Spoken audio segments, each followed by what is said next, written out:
जी किस मुद्दे को लेकर प्रेस वार्ता बुलाई गई प्रधान जी आज? मैं सबसे पहले तो सभी चैनलों का धन्यवाद करता हूं और आप दर्शकों का भी मेरा हाथ जोड़ के नमस्कार है। देखो, आज एसपी साहब ने मीटिंग बुलाई थी।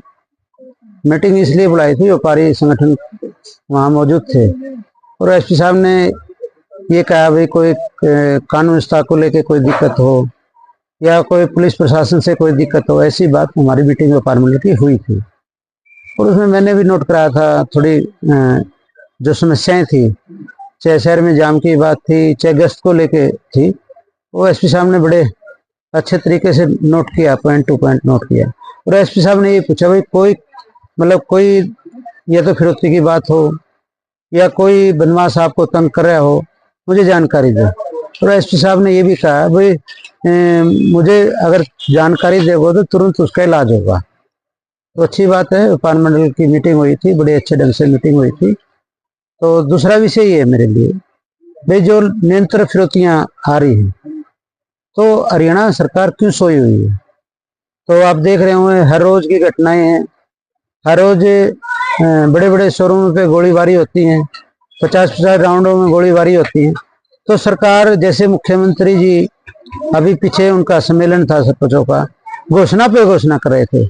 मैं मुख्यमंत्री को व्यापार मंडल की तरफ से एक बात कहना चाहूंगा, एक कानून व्यवस्था बिल्कुल जंगलराज हो गया, उसकी तरफ आपका ध्यान नहीं।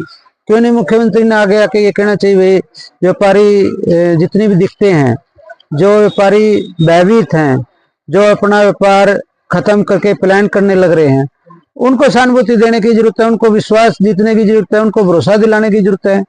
आज अगर नियत से मुख्यमंत्री काम करे तो कोई दिक्कतें नहीं आ सकती, कानून व्यवस्था की कोई समस्या ही नहीं है।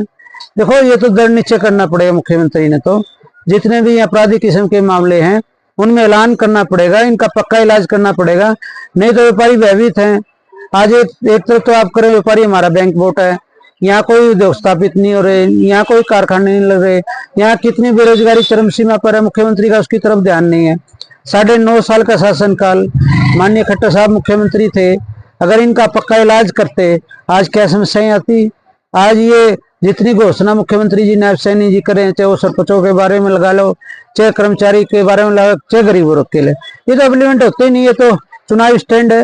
अब तो मुख्यमंत्री जी ने कहा है, घोषणा की है कि जो भी राज्य स्तरीय कार्यक्रम होगा उसमें डीसीओ एसपी के साथ गांव के मुखिया भी बराबर में चेयर लगेगी, बराबर में बैठेंगे। ये चेयर 9.5 साल पहले की नहीं लगी, ये तो चुनावी स्टैंड है। ये सिर्फ मैं आपसे ठगी करना चाहते हैं सभी वर्गों के साथ। पहले तो लठ टेक दिए, वही तो सरपंच है, सरपंच को जो बदल गए, वही पीरियड चले सरपंचों का। पहले तो बुला के चंडीगढ़ अच्छे संवार दिए, अरे गोली की बात करते थे, लाठी की बात करते थे, एक भी वर्ग छोड़ा बताओ? किसान वर्ग ग्रांट भी बढ़ा दी है सरपंचों की, चक्की में बढ़ा दो, ये तो जानते की सरकार है, चाहिए सुनना ही मंडे लगा दो, ये तो जनता मानने वाली नहीं। जनता त्राई माना, इतनी दुखी है जनता, इनको देखना ही पसंद नहीं करती, इनकी बात सुनना ही नहीं पसंद करती। आप सीएम हाउस में बुलाओ, चाहे आप कहीं भी बुलाओ, उन्होंने बुलाया, सरपंच को से संतुष्ट आ गए, अखबार की फ्रंट पेज पे खबर है, संतुष्ट नहीं थी। ये तो दिखावा है, ये छलवा कर रहे हैं, ये ठगने की कोशिश में है भाई, हम बका लेंगे दोबारा सत्ता में। और बयान है कि भी आधी रात को मेरे घर का दरवाजा खुला है, कोई भी आओ। नहीं, आधी रात का, ये 3 साल से प्रदेश अध्यक्ष थे, इनका जब दरवाजा बंद था, इनको तो करनाल में जब चुनाव की बात आई, इनको गायब सैनी के नाम से जाना गया था। तो ये दरवाजे कब नहीं खुले?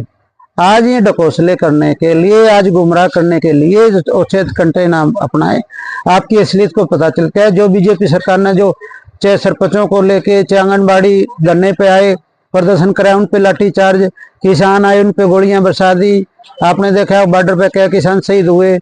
तो भाई इनने कोई वर्ग ने, कर्मचारी आड़ा पटवारी तनख्वाह बढ़ाने के लिए पूरी कोशिश से उनकी वेतन में कोई वृद्धि हुई, एक भी काम की ना जवाब। एसपी साहब से आपकी मीटिंग थी, व्यापारियों की मीटिंग थी, एसपी साहब ने आपकी सुरक्षा का हवाला दिया, कहा सुरक्षा दी जाएगी, कोई शराब करता है, कोई अपराधी आता है, कोई धोती मांगता तो हमें बताए।